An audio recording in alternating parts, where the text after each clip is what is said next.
It's Speaking with Gravity, and I'm Curvin. I'm D. I'm Ty. I'm Joshua. And we are hosts of a podcast that talk about mental health and how everything affects everything. With every episode, the goal is to have a conversation that will make you think, make you feel, make you do what is best for you. It's not therapy, it's a podcast.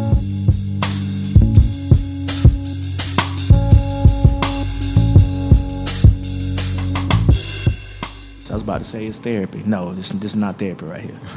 Matter of fact, while we serve as mental health professionals, the information and content being discussed during our podcast is not intended to be utilized or substituted as therapy.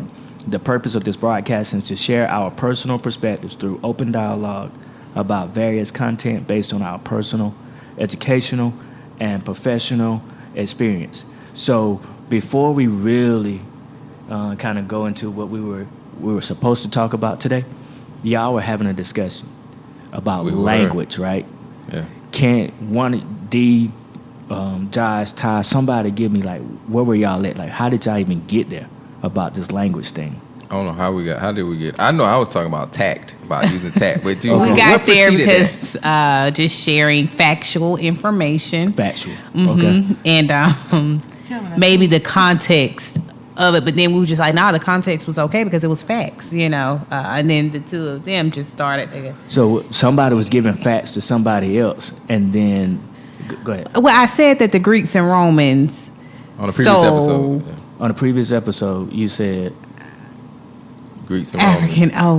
African culture and history. And that's proven record. I mean, it's factual information, and then we were just. The conversation kind of expanded into, yeah. So, Josh, was you trying to say she shouldn't have said it? No, like I thought that was dope. And in the last episode, y'all make sure y'all look at it because I don't know. Make sure y'all look at it. Last episode, I was encouraging her to say to go ahead and say that. Yeah, speak your truth. And I always I don't know how we got on the part about being tactful though.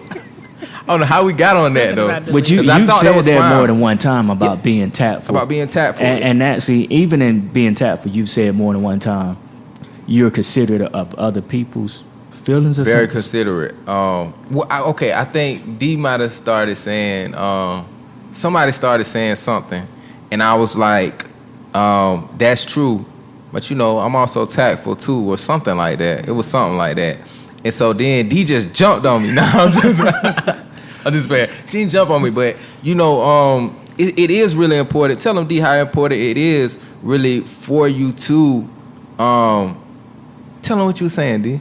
I think what we ultimately were discussing is how, in my opinion, because I can't speak for everyone else, in the African American community, we are the only community that has to continuously monitor our language, and we have to modify what we're saying for our intended audience ongoingly.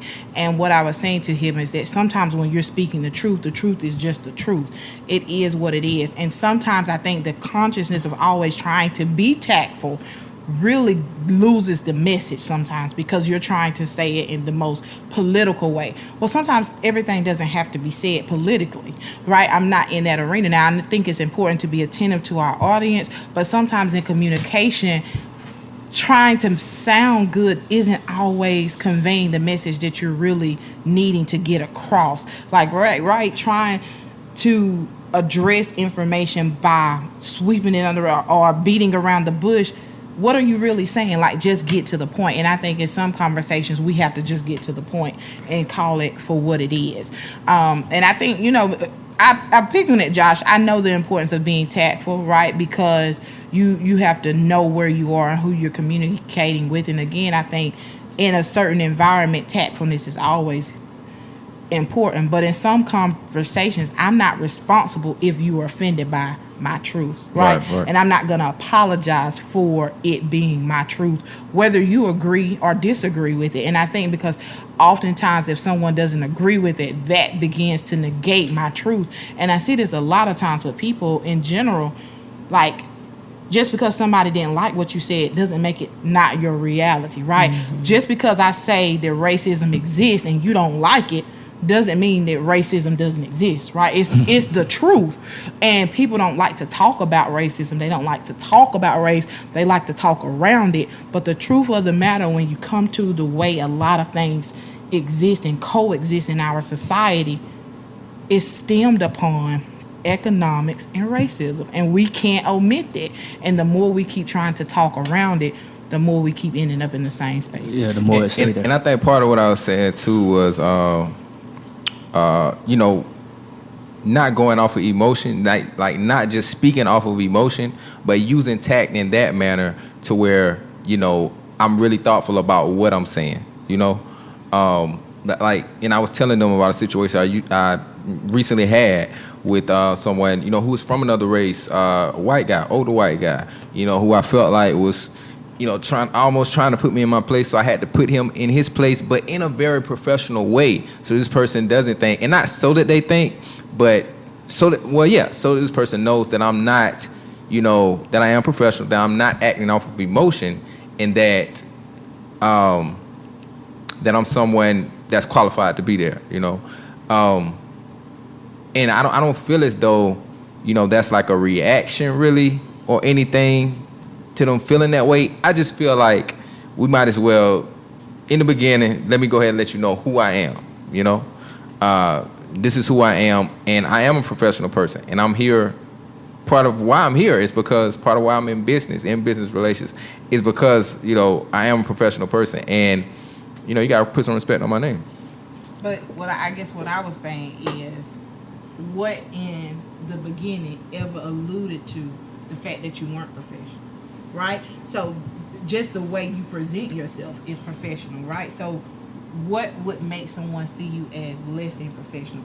And what I'm saying is, I'm not in a place of where I want to continuously confirm for someone else my professionalism. I just had this conversation with one of the people I work with, and it was just like, whether I have on a 3-piece suit or whether I have on a t-shirt and some jeans, I'm still as professional as I was in either decor. Like, it doesn't matter what I have on. You can't true, deny bro. that it's gonna send out a certain message. It sends out But- a message, Whether you in a 3-piece suit or a jogging suit. Now, I think that's the problem with society. No, that's not a problem. It is a problem.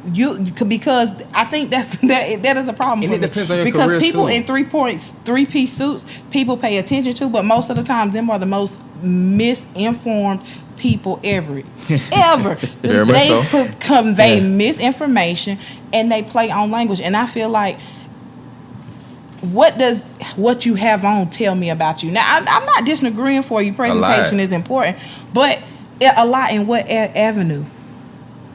well, okay, all right, I'll say in my role, if the more dressed up I am, it does send a message. It sends a message to you or to other people. to other people, and the way that I feel as though when I have my suit on, I don't know, I feel as though I carry myself a little bit differently. I just feel as though I do. Now, I had that from Deion Sanders.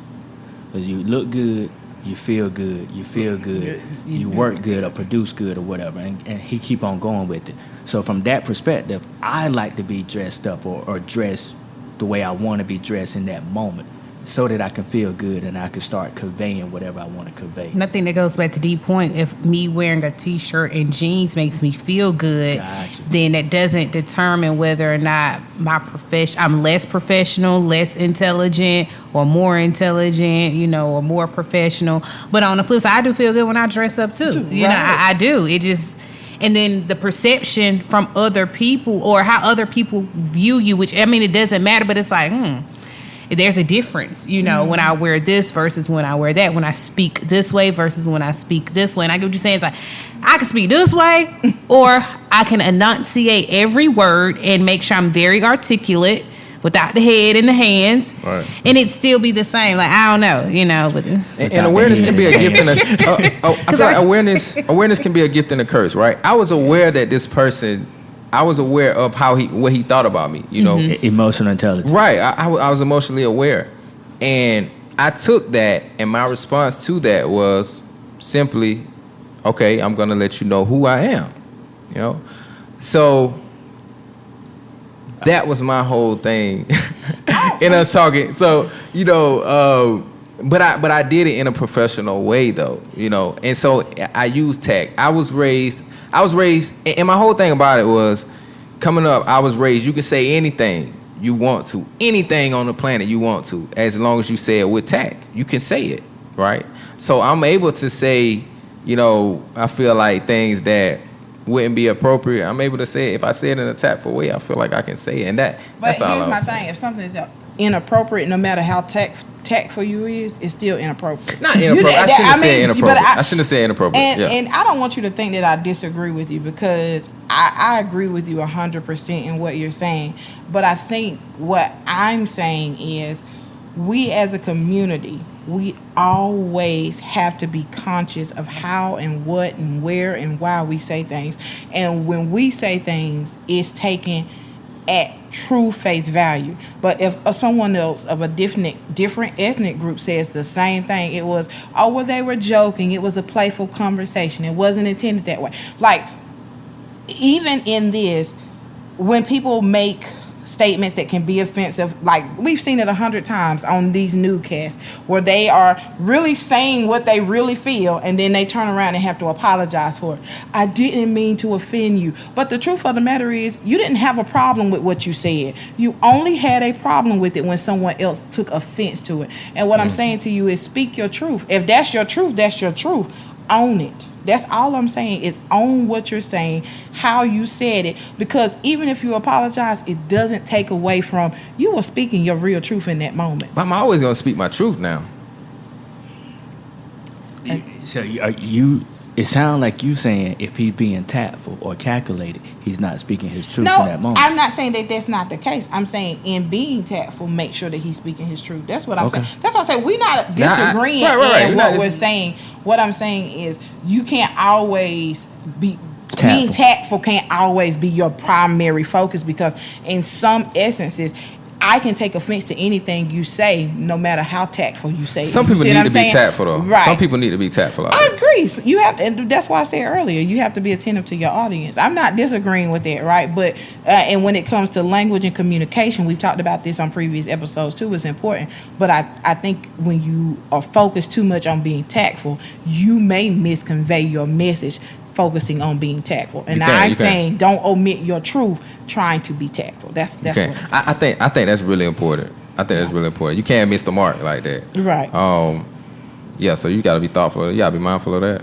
Yeah, I think we're agreeing. We're agreeing. We right here now. Yeah, we definitely always. Right here. One of the things that I got from you when you were talking earlier was speaking your truth and knowing your audience. And I think sometimes with this particular podcast, even I know myself personally, I can't speak for you.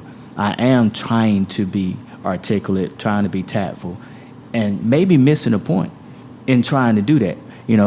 The purpose of this the podcast is to reach African American community, the Black community, and talk about mental health and how everything really do affect us.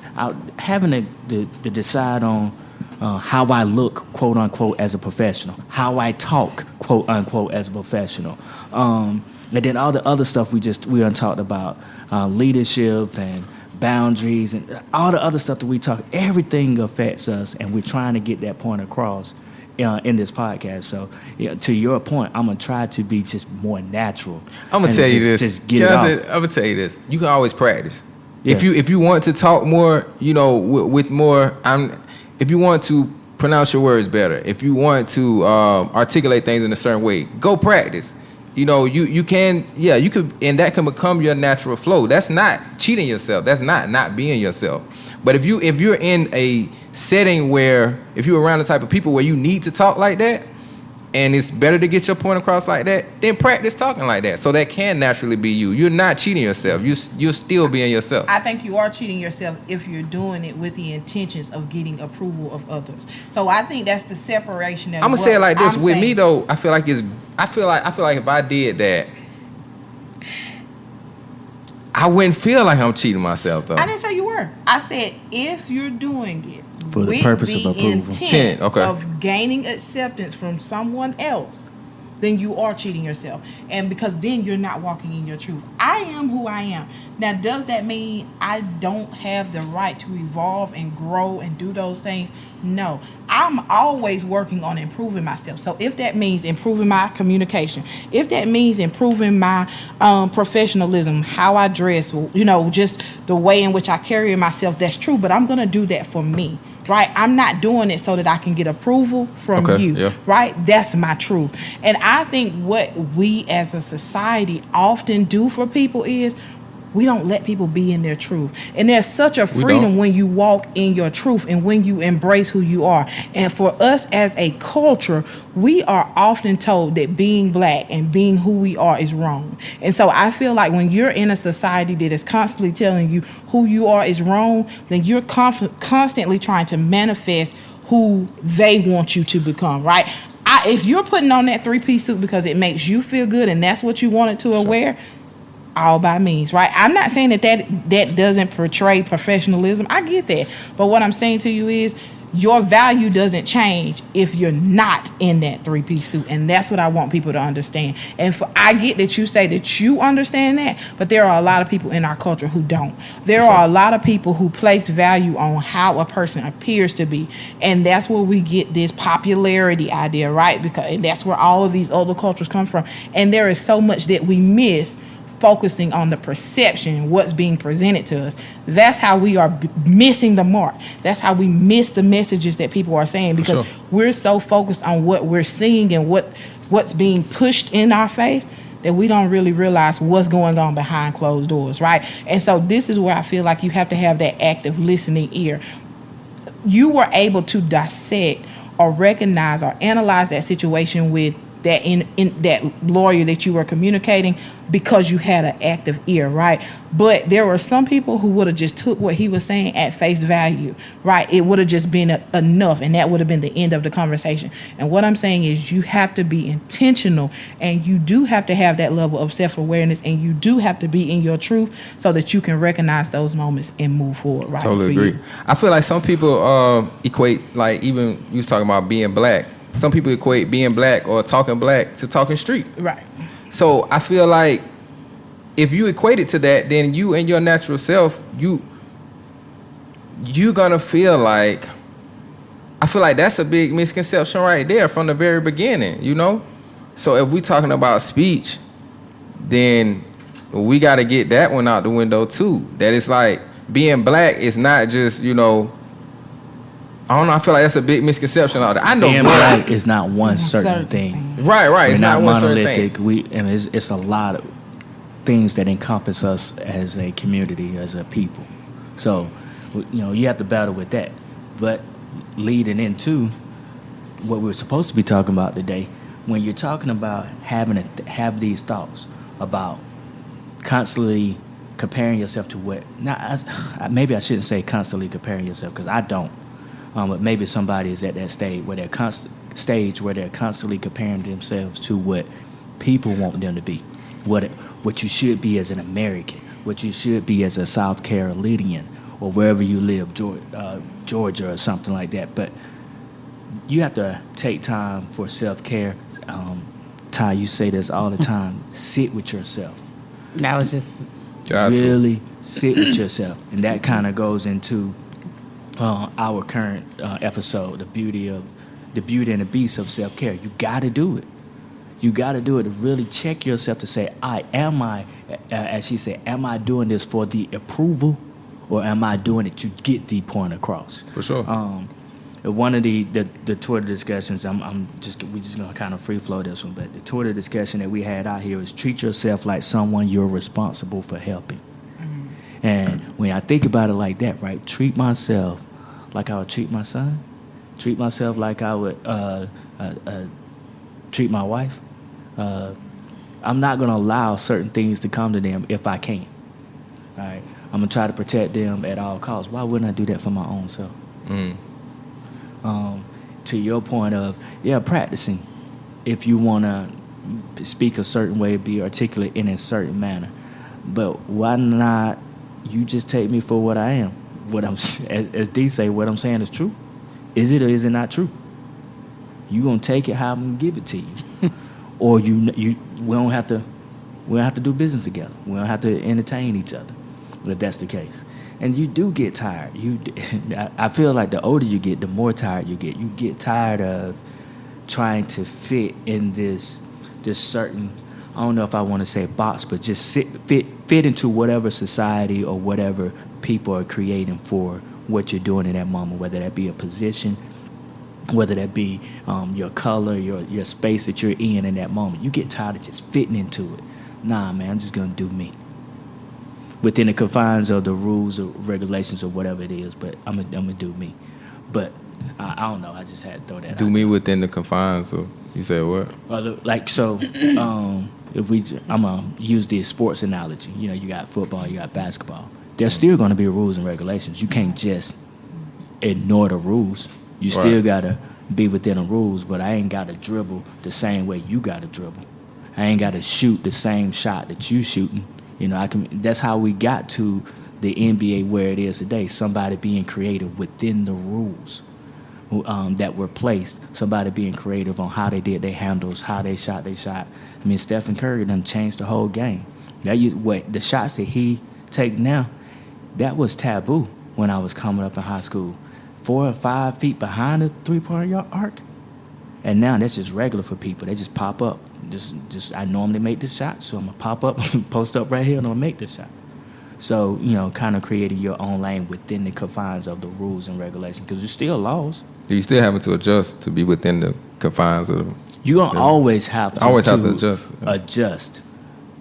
You're gonna always have to adjust, but that adjustment that you're adjusting to is because you chose to play that game. You chose to be in there, right. So if I want to be a part of society and not be behind bars, then I'm gonna obey the laws. That makes sense. I'm gonna adjust within what y'all put out there for me. And if I feel like those laws are unfair, then we go and change them. They go back to our last episode about leadership. That's when we need to take out that leadership role and say, all right, well, let me get into good trouble. Let me change this because, you know, this is unnecessary.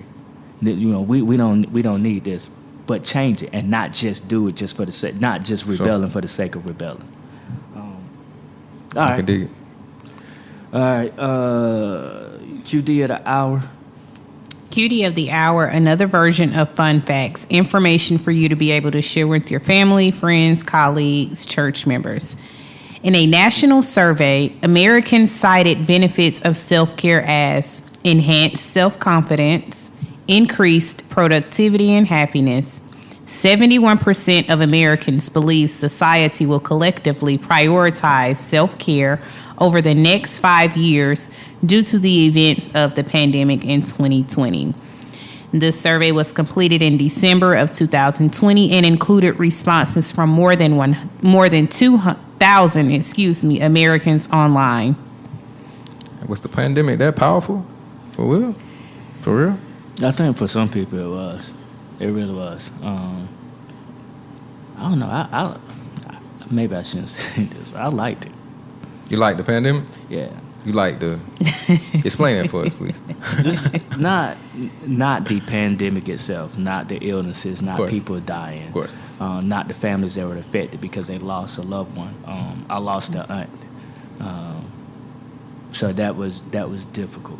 What I did like was the realignment that we've done as a society.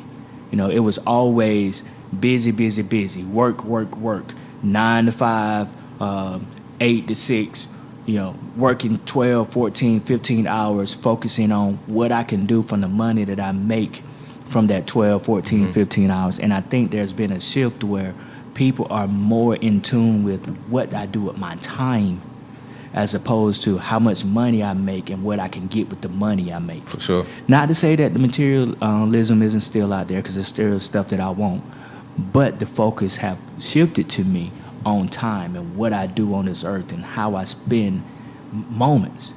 It's big for me that I was okay with chilling at the house and watching the kids grow up. I didn't get, you know, I was cool with the family life. But, you know, prior to that, it's like work. They need this, they need that. Okay, maybe they need my time too. For sure. So that's why I say I liked it. Yeah. It gave me a chance to really look at that, and maybe some other people too. And companies have had to change like their whole way of doing business and how they communicate with their people. It's like everything moved like so quickly. Everything's progressed so quickly in the last century, like in the 20th century.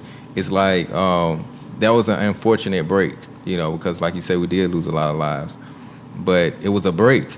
It was like a pause, and everybody's having to kind of rethink things, you know, and so I agree from that perspective. Yeah.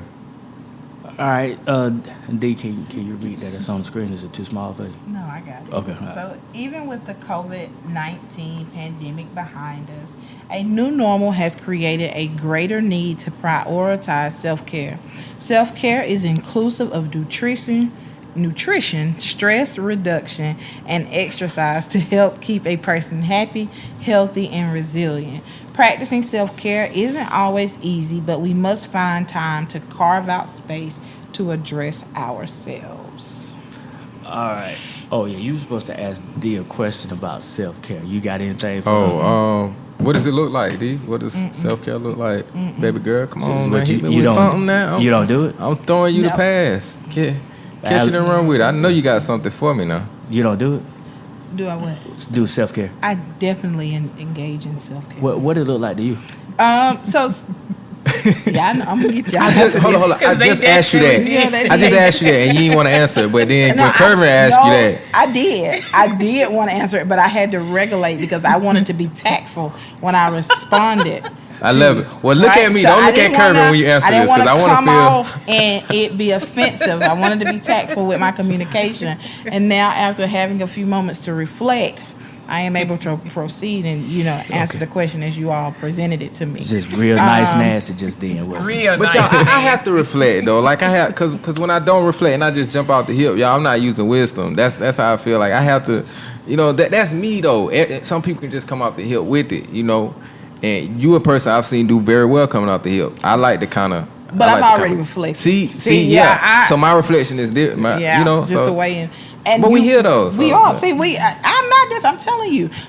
For me, self-care is really being able to spend time with myself, and I know that's like, well, that's what self-care is. But for me, as a single mother, my day is pretty much set up. What I'm gonna be doing, working 40 hours a week, coming home, getting him, helping with homework, bathing, and that's just 7 days a week, and it's just going. So self-care for me is when I can really take moments to indulge by myself.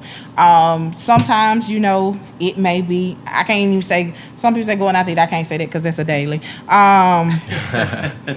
But it's just me really thinking about, for me, self-care is more personal. So it's not really what I can do to take care of myself, but it's me of how can I grow myself. Like that is really how I care about myself in this space that I'm in right now of my life.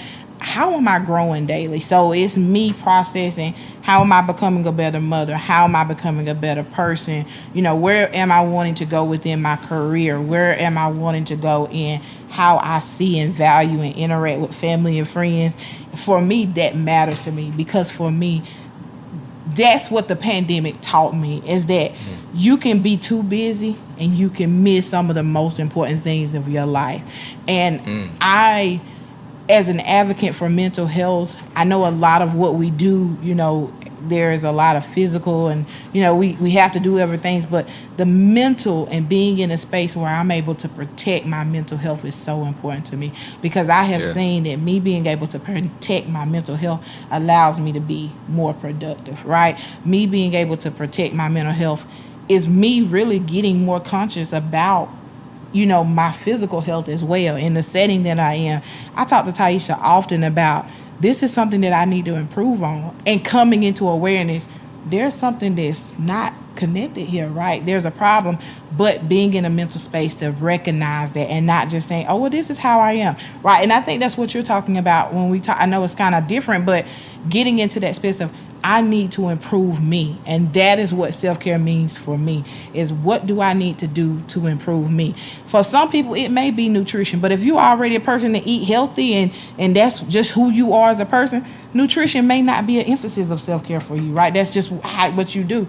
But for me, or it may be, it's just for me, it's hard to explain because I'm still gaining knowledge of the proper ways to care for myself. And so one of my primary focuses right now is the mental aspect, the relationship aspect, who I'm connected to and who I allow to connect to me. That's another aspect. Like, I remember there were relationships that I've had to cut off.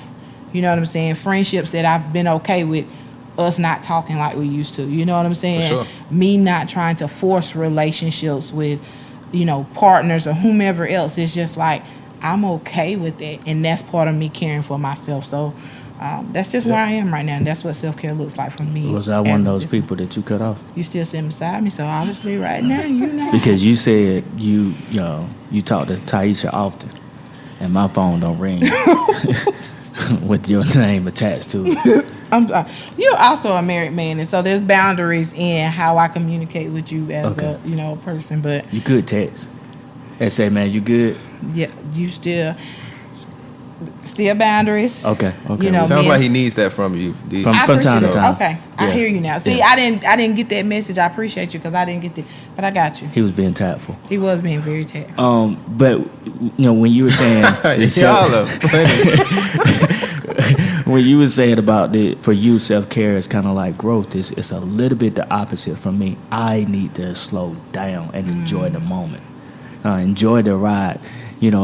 Somebody told me that years ago in my aspirations, trying to get ahead. You get out of college, get your little first job, second job, and you're thinking about trying to climb that ladder. I'm going to management, and then once I go into management, I'm gonna be a director, and so on and so forth. And it's like, hey, enjoy the journey. I'm like, you just telling me this because you're not trying to give me that position that I want right now. But fast forward years later, I really should enjoy that time. I should enjoy learning and figuring out things and overcoming certain obstacles and just reflecting. And slowing down and reflecting on the things that I have accomplished is something that I really have to put into practice. And when I do, that is self-care for me. So It can be it can look different on your journey. Yeah. You could be in a place one day you could be in a place where where you have to slow down. Other times you can be in a place where you need to grow. Other times you may just need to respect yourself a little more. Create boundaries, like you say, with yourself. And it can look different on your journey. It's about paying attention to yourself. And that's another form of self-love right there. Paying attention and self-care. to yourself, It's paying attention to yourself, how you feel. don't you do that in yoga? Huh? Don't you do that in yoga? You pay attention. do that in yoga. Pay attention to yourself. It's a good segue because we got a yoga instructor right here. Yeah. Yeah, I think so. Do you feel like yoga is you feel like it's I don't want to say a path to self-love, but is it I guess it's a healthy way of promoting self-love? Yeah, What do you feel about the connection between the two, self-care, self-love, and that The practice? connection between the two. What? Self-love and the practice of yoga. For me, just the philosophy, if one chooses to follow the philosophy of yoga, it's not even just showing up on the mat when you are there, mini yoga mat, just to engage in the whatever you're seeking to receive. But, here in the West, I think oftentimes we associate yoga with just doing the physical postures that people typically see. But it's also showing up for yourself off the mat, being able to find stillness, being able to let go of any attachments outside of you showing up and being present for yourself in that moment in time. So again, being able to implement those things off the mat in my everyday, life. How am I showing up for myself? How am I perceiving things? How am I being intentional about the things that I strive to obtain? How am I showing up for others, and doing it in a graceful, non-judgmental way, operating from a place of love. So yeah, and I always talk about breathing, the importance of breathing and finding stillness. You will physically feel the changes, or you will experience the physical changes within your body once you just start to connect the breath and get in tune with self. Yeah. When you was talking about breathing, that also you did not say this, but it made me. It took me to, you have mentioned this before, the gut. Is that connected with breathing? Or is that something totally different? Yeah, I mean, I feel like every part of the body is connected to the connected, very gut and the brain health. There is some connection there. I can't elaborate in full details, but yeah, oftentimes we get that gut feeling or the instinct to do things. There is a connection there. A scientific breakdown. You guys just do your research on it. But yeah. So, last question before we kind of end it, but do y'all think our culture do they understand self-care, open to self-care? I definitely think we're open to it. I don't always think that we understand it. I'm talking about self-care with me slowing down. She was talking about growth. I see a lot of people be going on vacations, going to day parties, and not say that as self-care. Yeah, they say that's self-care. I can't say it. I got a question on that, boy. Go ahead. To answer the question, or to answer the question with a question. It's like you got the question, and you have a sub question kind of that falls up under that. Go ahead with your. So like you were saying, a lot of people equate self-love, self-care with a lot of different things. I've seen people equate it with sex. Huh? I've seen people equate it with sex. I think you just trying to find a way to bring that into an episode. I'm not at all. You trying to find a way to get me back for the last episode. But anyway, my question is promiscuity self-care? No, it's not. I can't see in no way, shape, form, or fashion that it's self-care. It could be something that you want to do. It could be something that you learn from. But self-care? I don't really think so either. Because I've seen people like just on social media, like when a woman is, say she just got a relationship or something, and she's, I see women vouching for her, involving herself with a lot of men. I've seen that, involving herself with a lot of men sexually. You say you see other women vouching for her, saying that's she just like loving herself. Nah, that's with all due respect to the women that are at the table. That's them being in the defense mechanism. They defending her just for the sake of defending her in that moment. And I don't see that as a form of self-care. Me personally, I don't. But I mean, that goes back to what you were saying about people confusing self-care, self-love for as something else. You do what you do. Yeah. If that's what you want to do, but don't. But that's what I'm saying. Like them doing what they want to do. Like people look at that as, she's self-care. This goes to go back to the beginning of it, right? The beginning topic when D said sometimes you just got to tell the truth. Ain't no self-care. Ain't no. I want to say the H word so bad. Ain't no self-care in promiscuity. Is that just how promiscuity? I say it right? Yeah. But I really want to say the H word. WH. The W. I knew it as the HO word, but not. And there's no self-care in that. It is what it is, because that's really, you're adding body count. You're connecting yourself with different souls. Then physically, the more people you're engaging with, it's just not good for your body in general. Now, that being said, people do what they want to do. I'm telling you, look, I was talking to a chick. She was trying to put me on her homegirl, and she was like, "Did you go?" And she was like, "No, I went. Nah, like a chick who's a friend of mine. She was trying to put me on a homegirl, and she was basically like, y'all can have fun, because I was saying, I don't know, I see how she carry herself. I don't know if I'd be interested in her like that. And because I know how she carries herself, she was like, y'all just try it out. Y'all probably have fun. She after y'all talk a little bit, she'll let you hit it. It's basically, what she was saying. And what she said was, it's TMI, Josh. And what she's saying, right. And what she was saying was, you're right, and he keep going. They keep on going.